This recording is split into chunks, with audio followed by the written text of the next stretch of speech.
Assalamualaikum warahmatullahi wabarakatuh.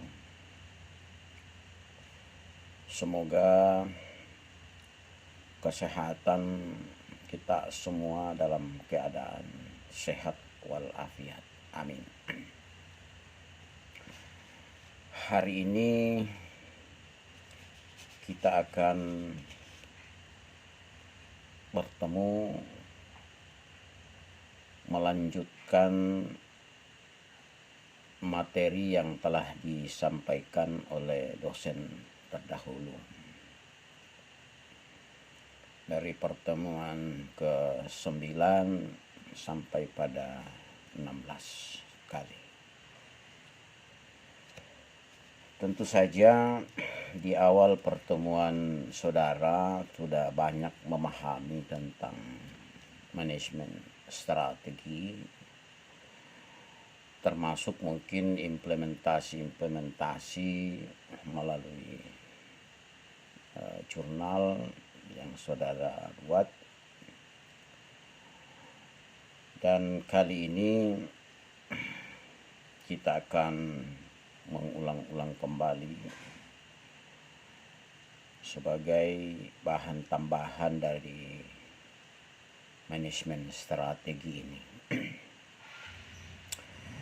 Tentu saja manajemen strategi mencakup tentang perencanaan, pengarahan, pengorganisasian, dan pengendalian keputusan-keputusan atau tindakan-tindakan yang berhubungan dengan strategi bisnis atau strategi perusahaan. Sebab melalui strategi, manajer mengaktualisasikan rencana berskala dasar dan berorientasi kepada masa depan. Ya, tentu saja mereka bagaimana berinteraksi dengan lingkungan yang kompetitif untuk mencapai tujuan perusahaan. Tentu saudara sudah memahami lebih awal, apalagi yang memang basicnya adalah manajemen, bahwa unsur-unsur yang saya maksudkan tadi Anda sudah pahami apa yang disebut dengan planning, apa yang disebut dengan pengorganisasian atau organizing, activating atau pelaksanaan, dan controlling atau pengawasan. Tentu Bapak Ibu sudah memahami arti daripada fungsi-fungsi daripada manajemen itu. Nah, oleh karena itu, strategi sebagai framework atau kerangka kerja bagaimana agar strategi yang bersifat incremental senantiasa meningkat dan terus-menerus, serta dilakukan berdasarkan sudut pandang tentang apa yang diharapkan oleh para pelanggan di masa depan. Jadi manajemen strategi itu adalah seni dan ilmu menyusun, menerapkan, dan mengevaluasi keputusan-keputusan. Jadi manajemen strategi itu mengkombinasikan aktivitas dari berbagai bagian fungsional suatu bisnis untuk mencapai tujuan organisasi. Nah, oleh sebab itu manajemen strategi merupakan aktivitas manajemen tertinggi yang biasanya disusun oleh dewan direksi dan dilaksanakan oleh CEO. CEO dalam ini tentu saja dibantu oleh tim eksekutif organisasi. Nah, oleh karenanya Kitchen mengatakan manajemen strategi sebagai analisis keputusan dan aksi yang dilakukan oleh perusahaan untuk menciptakan dan mempertahankan keunggulan kompetitif.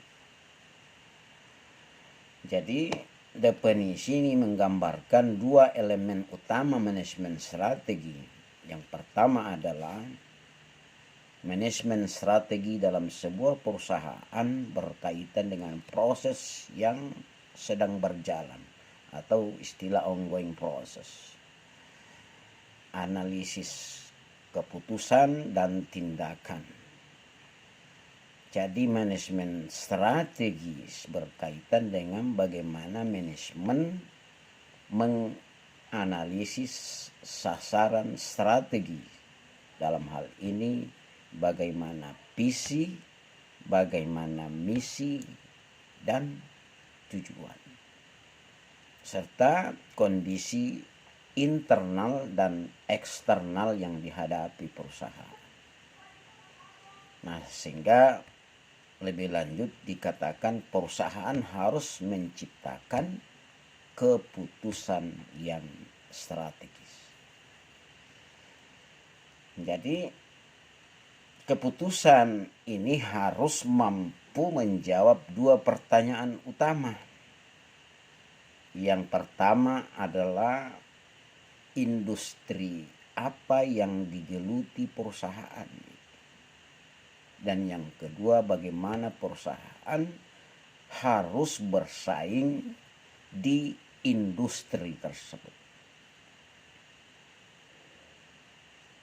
Yang kedua, manajemen strategi ini adalah studi bagaimana sebuah perusahaan mampu mengalahkan perusahaan lainnya. Karena tidak mungkin kita sendiri yang melakukan operasional perusahaan, tentu banyak saingan. Nah, kita tidak mungkin berdoa mudah-mudahan perusahaan itu mati, nggak mungkin. Nah, seorang kompetitor yang hebat adalah menikmati persaingan dengan inovasi. Itu dalam entrepreneur Anda sudah pahami istilah ATM itu, amati, tiru, dan modifikasi. Jadi manajer perlu menentukan bagaimana perusahaan bisa menciptakan keunggulan kompetitif yang tidak hanya unik dan berharga, tapi juga sulit ditiru atau dicari substitusinya. Sehingga mampu industri atau perusahaan itu bertahan lama. Nah, keunggulan kompetitif yang mampu bertahan lama biasanya didapatkan dengan melalui aktivitas berbeda dengan apa yang dilakukan oleh pesaing, atau melakukan aktivitas yang sama dengan cara yang berbeda. Ya, seringkali saya memberi contoh kepada mahasiswa, misalnya ada 5 ruko, sama-sama bisnisnya adalah mengganti oli. Tetapi satu di antara 5 toko itu pada saat oli kita diganti, maka yang lainnya melap-lap mobil kita. 4 itu tidak melakukan, itulah yang unik. Sehingga orang mengatakan, oh bagus di situ mengganti oli karena mobil kita dilap, yang lainnya tidak. Ini salah satu hal yang unik. Kecil tetapi mempunyai manfaat yang luar biasa. Amati, tiru, dan modifikasi. Nah, dengan demikian bahwa strategi hampir selalu dimulai dari apa yang dapat terjadi ke masa depan. Bukan mulai dengan apa yang terjadi, tapi yang dapat terjadi. Nah, oleh karena itu, beberapa hal nanti kita akan membicarakan tentang basic of model strategi management. Ya, tentu nanti diawali dengan environmental scanning, kemudian masuk ke strategi formulation, strategi implementation, dan evaluation and control. Itu kita akan bahas satu persatu depan. Nah, pada hari ini yang pertama kita akan membicarakan tentang basic model of strategy management. Nah, yang pertama yang perlu kita pahami pada basic model of strategy management, yang pertama adalah environmental scanning. Pertemuan yang kedua nanti kita bahas strategi formulation, kemudian strategi implementation, dan evaluasi and control. Nah, untuk memahami basic model of strategy management, yang perlu kita ketahui adalah environmental scanning. Biasa orang mengatakan pencitraan lingkungan atau bagaimana mengamati lingkungan. Ada beberapa hal yang terdapat di dalam environmental scanning itu. Nah, yang pertama yang kita harus pahami, bagaimana lingkungan internal. Ada struktur, ada kultur, sumber daya, ada owner, ada manajer, dan tenaga kerja. Itu internal, lingkungan internal. Dan yang kedua adalah lingkungan eksternal. Nah, lingkungan internal ini nanti saya juga akan kirimkan slide-nya untuk bisa kita lebih memahami internal yang sangat berpengaruh jalannya sebuah organisasi atau perusahaan. Nah, misalnya owner, dia pemilik usaha, dia memiliki modal, tetapi usaha itu tidak akan bisa berjalan tanpa adanya manajer dan tenaga kerja. Walaupun juga manajer ada, siap, dan dia profesional, tapi tidak ada owner, itu juga nggak bisa.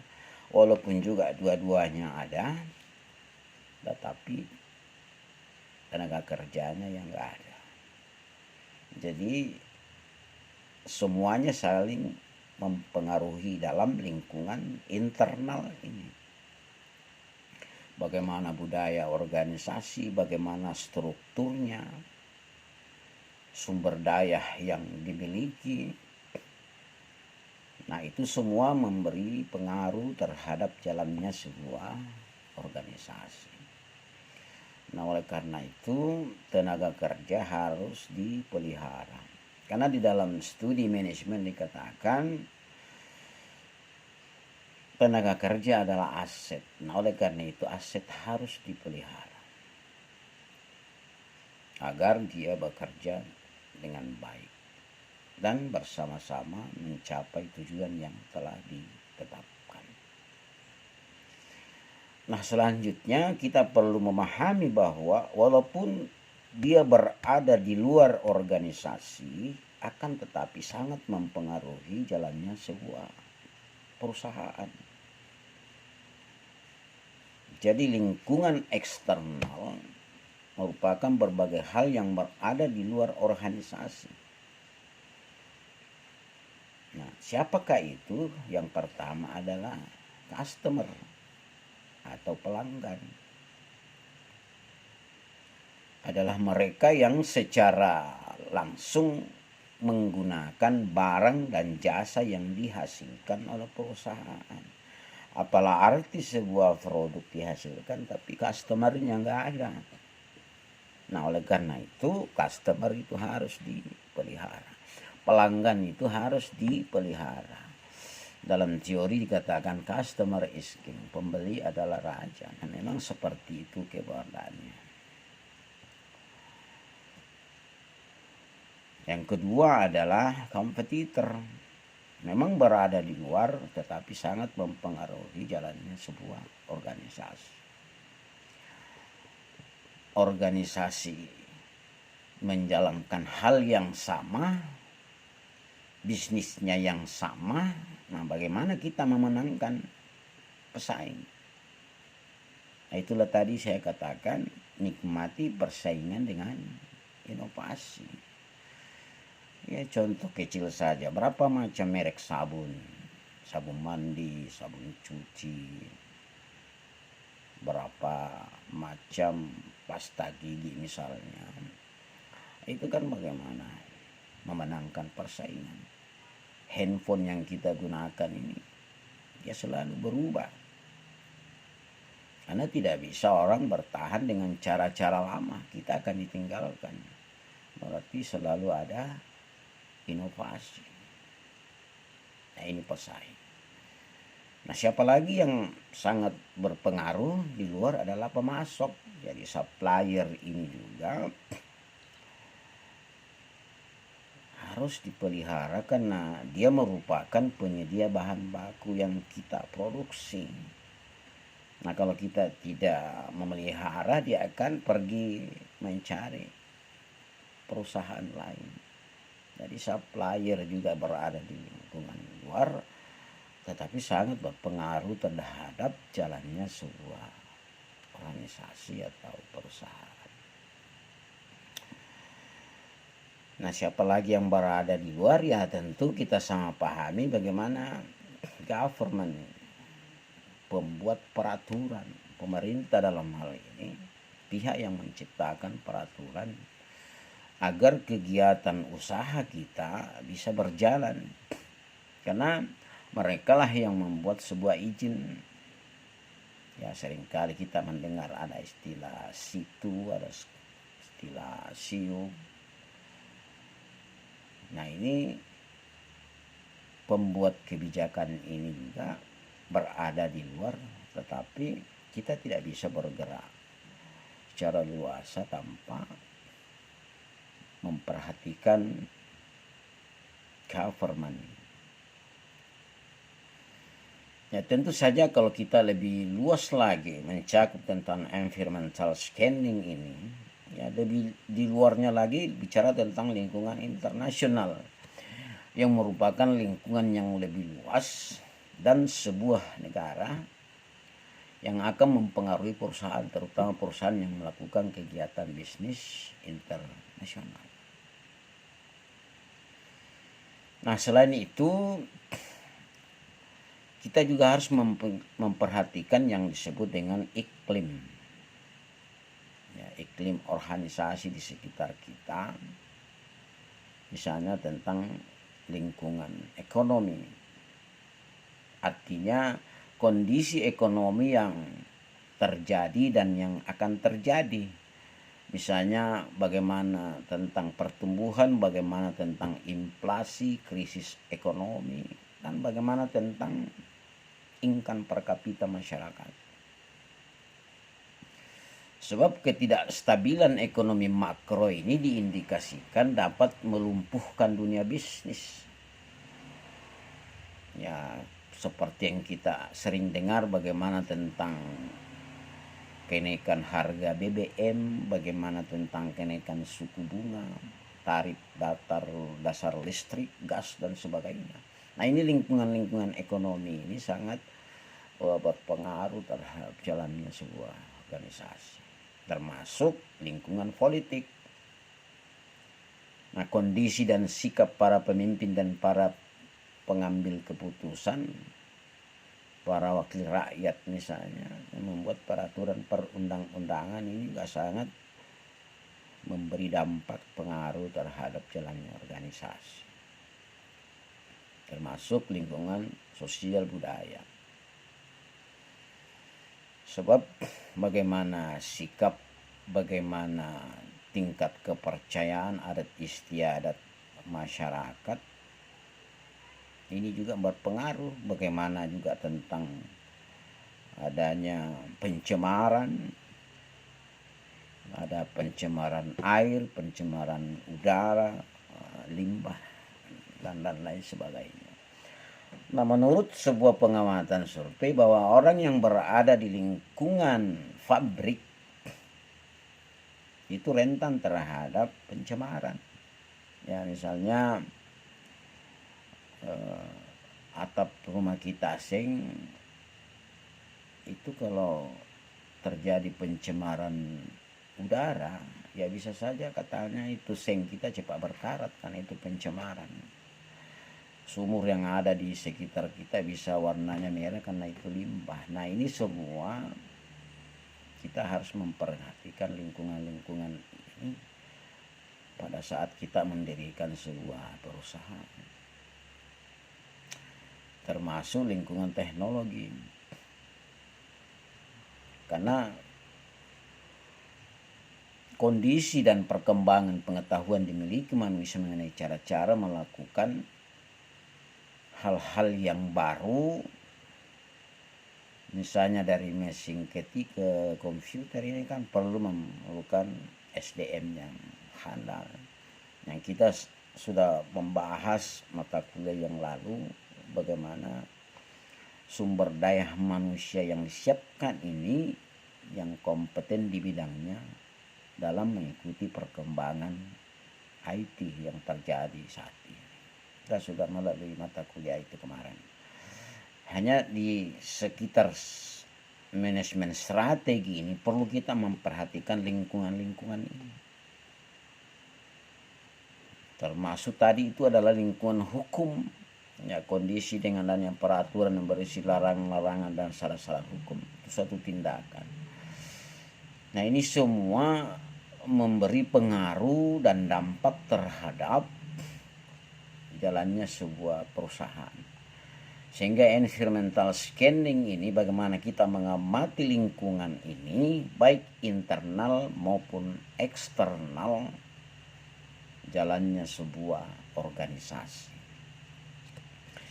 Ini yang materi kita pada hari ini tentang salah satu basic model of strategy management adalah environmental scanning.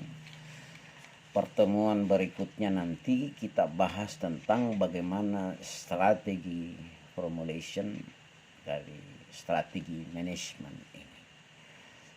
Inti pertemuan kita di sini adalah bagaimana kita mengamati lingkungan sehingga organisasi kita bisa berjalan dengan baik. Banyak hal faktor-faktor yang memberikan pengaruh yang intinya ada dua, internal dan eksternal. Demikian pertemuan kita, semoga ada dipahami, dan untuk lebih menambah wawasan saudara bisa membuka website bagaimana basic of management strategi ini tentang environmental scanning. Semoga sehat walafiat selalu dan saya akhiri. Assalamualaikum warahmatullahi wabarakatuh.